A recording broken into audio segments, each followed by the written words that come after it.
ተፈሪ ከቤተሰቦቹ ጋር ቁጭ ብሎ ሳሎን ግን ደግሞ ቁጭ ቢልም የማውራት ፍላጎት የለውም። ልጁ ካጠገቡ ቁጭ ብሎ አባቴ ምን ሆነህ ነው ግን በሰላም ነው እንደዚህ ሆንከው ይለዋል። አይ ምንም አልሆንኩም ልጄ ተረጋጋ፣ ምንም አልሆንኩም ሰላም ነኝ ደህና ነኝ እያለ ቁጭ ብሏል። አባቱን እጁንም እግሩንም እያሻሸ ቢያናግረውም ተፈሪ ግን ሊነግረውም ፍቃደኛ አይደለም። የሆነውንም አያውቅም። ምክንያቱም ባለቤቱ ፋንቱም የምታውቀው የስራ ባልደረባው እንዳረፈ ነው። ነገሩ ግን ሌላ ነው። በአካል መታ ካገኛት በኋላም ውጭ ወጥቶ ተቀጣጥረው ስላገኛትና ስለተፈጠረው ነገር ቁጭ ብሎ ማሰብ ጀምሯል።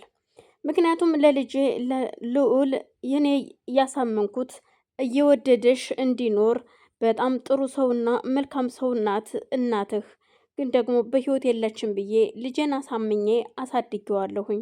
እናቱ በህይወት እንደሌለች ነው የሚያምነው ልጄ። ስለዚህ እንዴት አሁን የራስሽን ህይወት አስተካክለሽ ተመችቶሽ ልክ ባልሽ ሲሞት ልጄ ብለሽ እንዴት ትመጫለሽ? በዚህን ሰዓት ልጅሽን የምትፈልጊበት ሰዓት ነው። ልጅሽን ምን ነው በዛም በችግሩ ጊዜ ለችግር ጥለሹ የሄድሽው ያን ጊዜ ለምን አላስታወስሹም? እኔ ልጄን ተቸግሬም ሆነ ምንም ብዬ ጥርሴን ነክሼ አሳድጌዋለሁ ይላታል። እሷ ግን ደግሞ እኔም እንድታውቅና እውነታው ሲገባህ ለቤተሰቦች ትሰጣቸዋለህ፣ ልጁም አይቸገርም ብዬ ነው ጥዬህ የጠፋሁት እና እንደሞትኩም ያሳወቅኩህ ትለዋለች። በፍጹም ይሄ ምክንያት ሊሆን አይችልም። እናም ተፈሪ ለቤተሰቦቼ እንድትሰጣቸው ብዬ ነበረ ያን ሁሉ ያደረግኩት፣ አንተ ግን ለቤተሰቦቼ አልሰጥም ብለህ ራስህ ልጁን አሳደግ። እኔም እኮ በመሄዴ ላንተ ጥሩ መንገድ ከፍቼልሃለሁ። ዛሬ የደረስክበት ቦታ ላይ አትደርስም ነበር እኔ እዚህ ብሆን ኑሮ ትለዋለች። ቢሆንም ግን አንድ ሰው በሀብት ገንዘብ ስላለ ሳይሆን በችግር ውስጥም ፍቅር ካለ ይኖራል፣ ይዘለቃል። ስለዚህ የምወድሽን ያክል እንዳልጠላሽ እጠላሻለሁ። አሁን ደህና ህይወቴ ተደላድሎ ከልጄ ጋራ እየኖርኩኝ የራሴን ህይወት መስርችም እየኖርኩ ነው። እግዚአብሔር ይመስገን። ልጅም ለእኔ ልዩ ቦታ አለው፣ እኔም ለልጄ ልዩ ቦታ አለኝ። እናም አሁን ደግሞ ከልጄ ጋራ ምን ልታደርጊኝ ነው የመጣሽው? ይላታል። በፍጹም ልጄ ሉልን ላንቺ አሳልፌ አልሰጥሽም፣ የራስሽ ጉዳይ፣ ከዚህ በኋላ በስልኬ እንዳትደውይ ይላታል።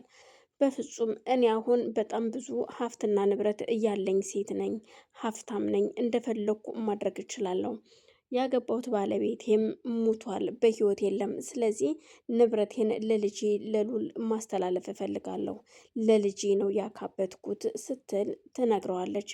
በፍጹም ስላንቺ ንብረት አያገባንም፣ እኛ በሀብት ብዛት አይደለም የምንኖረው በፈጣሪ ቸርነት ነውና ከዚህ በኋላ በፈጠረሽ ይዤሻለሁ፣ ከአጠገቤ እንዳደርሽ በስልኬም እንዳትደውይ፣ እንደዛው እንደሞተሻል ብዬ እንደረሳውሽ ረስችሽ ልኑር። ልዑል ልጄም እናቴ በህይወት የለችም ብሎ እንደረሳሽ ይኑር።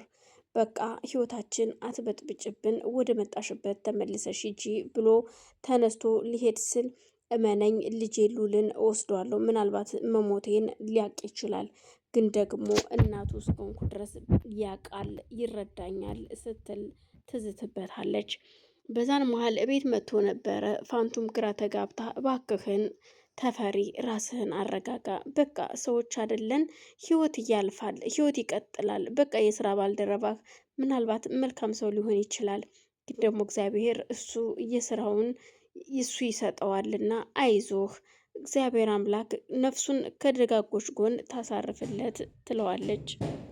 እሱም ግራ ተገብቶ እሺ እያለ ቁጭ ብሏል። ጸደይ ምግብ ለማቅረብ ወደ ኪችን ሄዳለች። እናም ልዑል ማናገር ባይፈልግም ግን ወደ ኪችን ይሄድና ጸደይ ባክሽን አባቴን ጨንቆታል፣ ምን እንደሆነም አላቅም፣ ሊነግረኝም ፈቃደኛ አይደለም ይላታል። ቆይ ምን ሆኖ ነው ጋሼ? ግን ከትናንት ጀምሮ ግን ጥሩ ነገር እያየሁበት አይደለም ስትለው እኔ አላቅም ምን እንደሆነ ግራ ገብቶኛል። ፋንቱ ግን የስራ ባልደረባ ጓደኛው እንደሞተበት ነገረችኝ። እና ደግሞ የስራ ባልደረባ ስለሞተ የዚህን ያክል እንደዚህ ይሆናል እንዴ? አባቴ እንደዚህ ሲጨነቅ እኔ አይቼው አላቅም፣ እንደዚህ ሲሆን አይቼ አላቅም፣ የመጀመሪያ ጊዜ ነው፣ ጨንቆኛል ይላታል። ጸደይም አይዞህ ልዑል፣ ምናልባት አባትህ እኮ ጋሼ መልካም ሰው ስለሆነ ምናልባት ጓደኛውም ጥሩ የሚያስብለት የሚያማክረው ሰው ሊሆን ይችላል። ለዛ ነው እና ለትንሽ ጊዜ ነው እሺ ስትል ታበረታታውና ሂድ አብረው ቁጭ በል ትልና ወደ ሳሎን ትልከዋለች። እሷም ወደ ሱቅ ሄዳ ነበር። ሱቅ ሄዳ እቃ ለመግዛት ሄዳ ስትመለስ ያንኑ ፍቅረኛ የተባለው ይጠብቃት ስለነበረ ታገኘዋለች። ቆይ አንተዬ ምንድነው ግን? ቆይ አንተ ለምንድን ነው እዚህ የጠበከኝ? አንቺ ምን ልትሰሪ መተሽ ነው ሲላት፣ እኔማ እቃ ልገዛ ተልኬ ነው የመጣሁትኝ። ቆይ አንተ በሄድኩበት ለምን ትከተለኛለህ? ምን እያረክ ነው ስትለው፣ እየውልሽ ጸደይ፣ እኔ ወድሻለሁ። በቃ በአጋጣሚ ነው ደግሞ ያገኘውሽ፣ ፈልጌ ቁሜ አይደለም፣ ግን አጋጣሚ ያገኘውሽ። ስለዚህ የተወሰነ መንገድ ልሸኝሽና እመለሳለሁ ይላታል። በፍጹም አይሆንም ስትለው፣ ሸኝችሽ እኮ ነው የምመለሰው፣ እውነት የተወሰነ መንገድ አብሬሽ ልሂድ ሲላት፣ እሺ ትልና አብረው ይሄዳሉ። እሱ ግን አብሯት መሄድ በር ድረስ መሄድ ይፈልጋል። በፍጹም ከዚህ በኋላ እኔ ራሴ መሄድ እችላለሁ ትለውና እሷ ትሄዳለች። እሱም እሺ በቃ ይላትና አላስጨንቅሽም ብሏት ይመለሳል። በዛን መሀል ነበር እነ ሉል ቤት ቁጭ እንዳሉ በራቸው ይንኳኳል። በር ሲንኳኳ ማን ነው የሚያንኳኳው በር? በዚህን ሰዓት ማነው የሚያንኳኳው በር ሲል ልዑል ቆይ እስኪ ልክፈተው በሩን ብላ ወይዘሮ ፋንቱ ከተቀመጠችበት ብድግ ብላ ማን ነው ብላ በሩን ክፍት ስታደርገው ጥቁር ሻርብ እየለበሰች ሴት በር ላይ ቆማለች። ማነሽ ሲላት እኔ ነኛ ልዑል